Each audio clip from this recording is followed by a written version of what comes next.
Well, we went out of our way to get some $200 sawhorses to put this thing on so we can have our welding table back. First thing I think I'm gonna do today is we're gonna widen the chassis. My idea is pretty simple. What I'm gonna do is I'm just gonna cut this bar right here. We're gonna take this bar out, and then make this one kink out a little bit more to give you some more room. I hate to do it, but we do need a little bit more space. It's just too cramped. Second thing, we're gonna turn the engine sideways. We're gonna put a rear diff in the back, and we're gonna give the driveline set up in the rear. Hope y'all enjoying the videos. Make sure you're subscribed. I hate to do this, but I have to.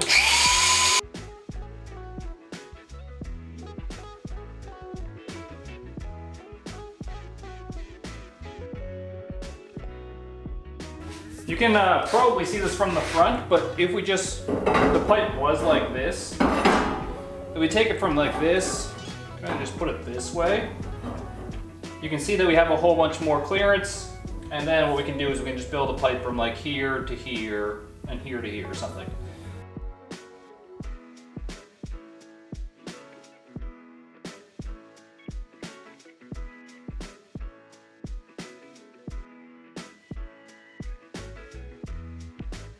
All right, as you can see from the front here, we did widen it out like a ton on the top on this side.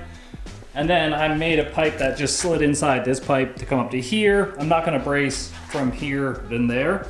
And then yeah, we just, same spot up here, same spot over here. Just a lot more arm room.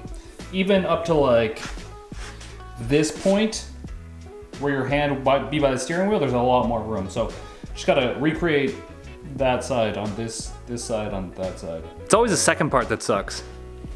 Dave Grohl out. I guess my time lapse didn't record. That's on me because I'm just the filmer guy, I'm the editing guy, I'm the builder guy, I'm the handsome look guy apparently. Anyways, I'm gonna move the rear sawhorse up a little bit because the back part isn't fully welded and I don't really trust it. And then we're gonna sit in this thing to see if we got more room with our elbows. I mean, it's only 300 pounds.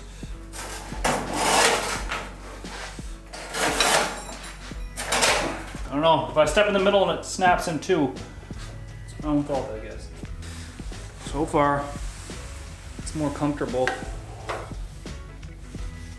I gotta sit up higher, obviously, because I'm all the way down here. So this bar, if I sit this high, this bar might be in the way a little bit, unless I move my pedals. But at least I've got more room in here now. Yeah, I'm glad I did that. Still gotta mold that seat, huh? And I do love all your suggestions from last video because I'm gonna end up using it. The common consensus seems to be put expanding foam down, put a plastic bag over it, and then sit in it for like 45 hours. This is my view from inside the car, basically where my face is. I can either have the steering wheel above that joint right there or below it. Alrighty, now today we were tasked with turning the engine sideways and installing. It's actually pretty heavy. This E46 BMW rear differential. It's definitely not the lightest thing in the world, but it was free and it'll do exactly what we need it to do. Now the benefits of running this over a chain drive is I don't have to add a tensioner. I don't need like a self-sealing differential unit, which that can be like $2,000 if you buy a brand new one, or if you make one yourself, you still gotta find a Miata diff, bearings, you custom everything just to make it work. So all in all, we're gonna use this thing, turn the engine sideways, and it's gonna be a short little like 6-inch drive shaft, but it'll be fine.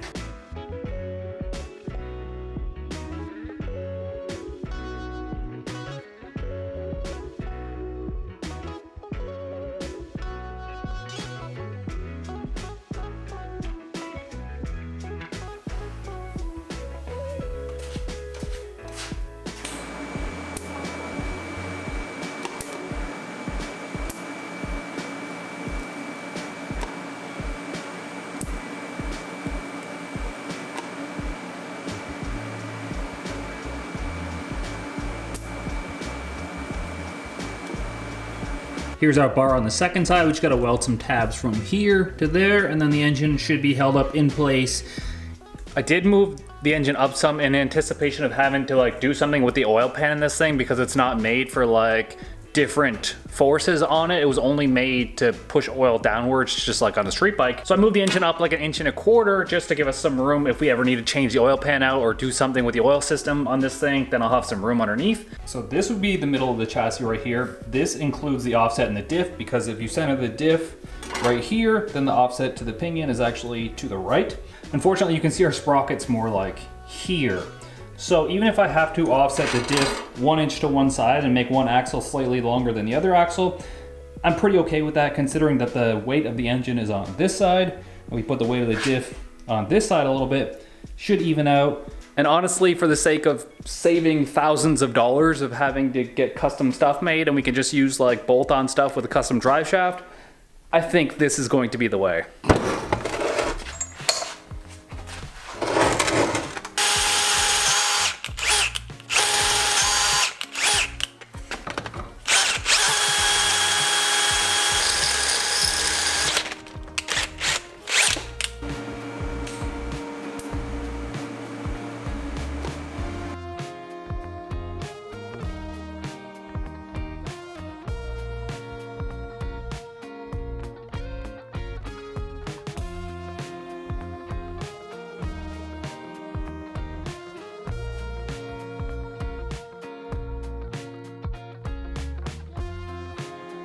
All right, friends, we've got the front of the diff mounted here. We just built 2 tabs, one on either side, and I believe this is the part that holds it from twisting this way, and then the back one will keep it from rocking up and down. So the back one is next. We're gonna come from this bar, I think right here, probably swoop it in a little bit, get that. Then I'm also thinking about possibly cutting underneath wherever I mount this and building a bar that goes from here to here, tipped up a little bit, just so when we go to build the rear diffuser of the car, it already swoops up like under the diff a little bit.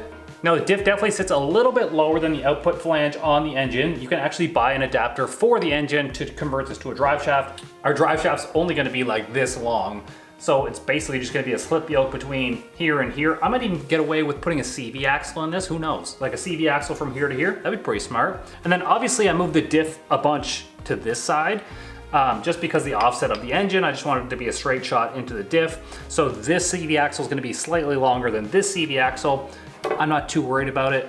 Like I said, free 99.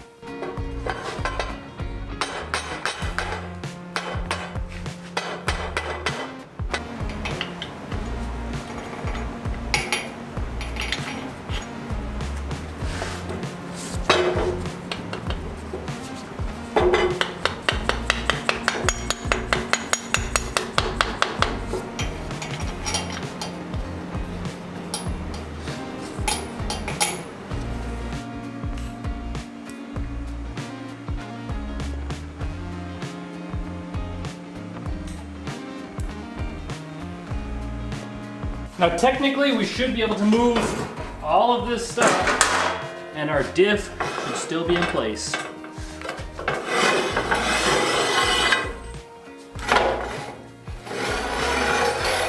Hey! It's actually pretty solid in there too. Perfect, wow.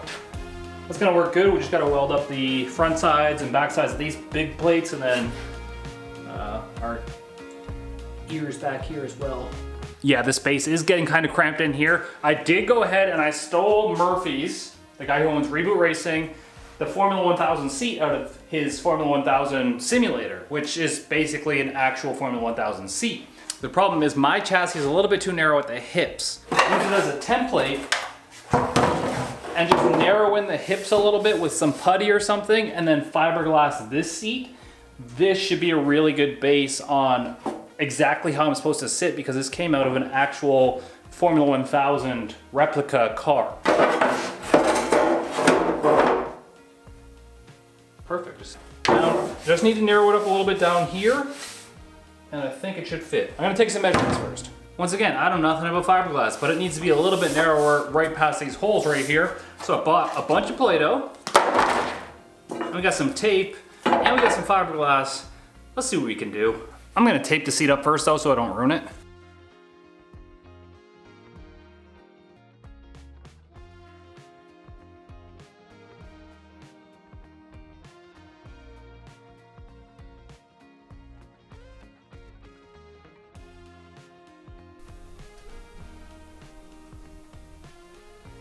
Not sure if I did a thing or not. I basically put the putty down and then I put tape over it. And it's actually pretty smooth when you go over it with your hands. So I'm thinking if I saran wrap everything now and then put my fiberglass over it, we can make the mold that we need to, with the insides being slightly narrower in certain spots than the original seat. I have no idea what I'm doing, but it's all about learning new things, and you can't learn a new thing unless you start a new thing, so get out there, start a new thing. Now while I apply the saran wrap, you will notice that the Hellfox is still back here. That's the Hellcat swapped Fox body. The engine and everything's in there. I've already made like 2 videos on this thing. I haven't released them yet, because I'm not sure if I should intermingle that series with this series, so let me know if you guys want to see that one. It'll be in between these videos, but I've been splitting my time between this and that because this has to get out of here so I can build my own Hemi Fox body twin turbo car as well. I also bought a car trailer the other day as well. Things are ramping up around here. This is so annoying. I might have to call my wife out here to help me. And there she is, the actual artistic one who knows what she's doing when it comes to thingamajigs. I pretend I know what I'm doing. So, for anybody who's new, this is my wife, the alien trash kitty, on all social medias. She's gonna help me out with this right now. This is like industrial saran wrap. What the fuck? Don't. Oh. Oh my god. Okay, crazy that I can build this big skeleton frame out of steel, but when it comes to saran wrap, no idea what I'm doing. Cross. Your knife is still not as sharp. Time lapse!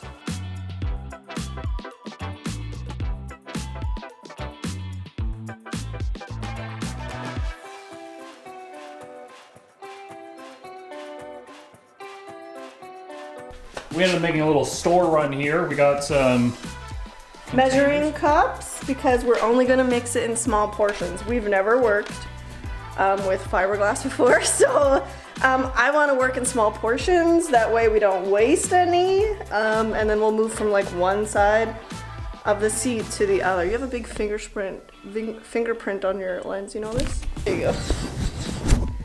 Anyways, we're gonna work from like one side to the other, and we bought another fiberglass kit as well, just to give us a little bit more in case we need more. So I think the first thing we're going to do is cut up the fiberglass and kind of lay it where we want to see it first before we mix anything, and make sure we have enough of the actual. And I'm gonna take her advice because she can like paint herself in a mirror by herself. I don't know if that's what qualifies me for this.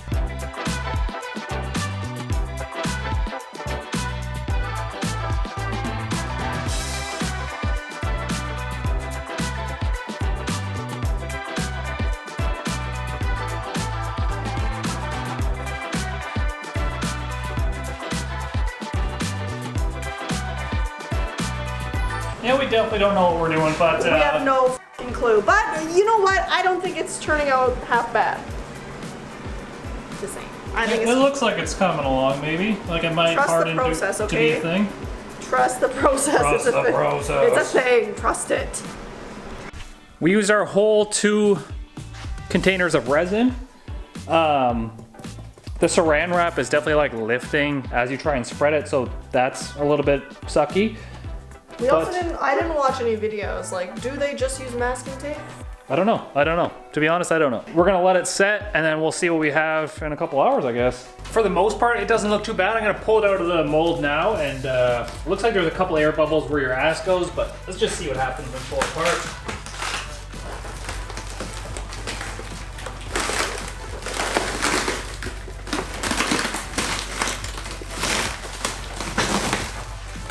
Hey!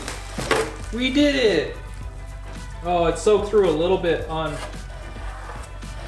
that seat, it looks like. This is what the backside looks like. It's still sticky and tacky, it seems like. It still seems like a little bit flimsy. It probably needs another layer, but I'm gonna try and trim off the excess and see if it fits in our chassis, which is gonna be the main thing in determining if we need to stiffen it or not. I think our scissors are pretty foobarred.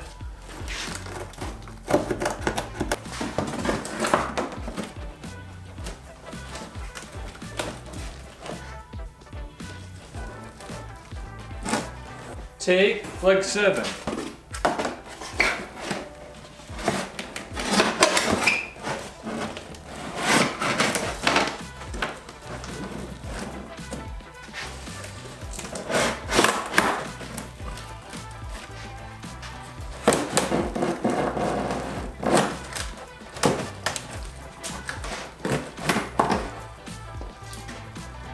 Well, it's tight, but I mean, it's in there. All right, here goes nothing, I guess. I really don't want to break this seat, so I'm gonna try and be gentle with getting in and out of here.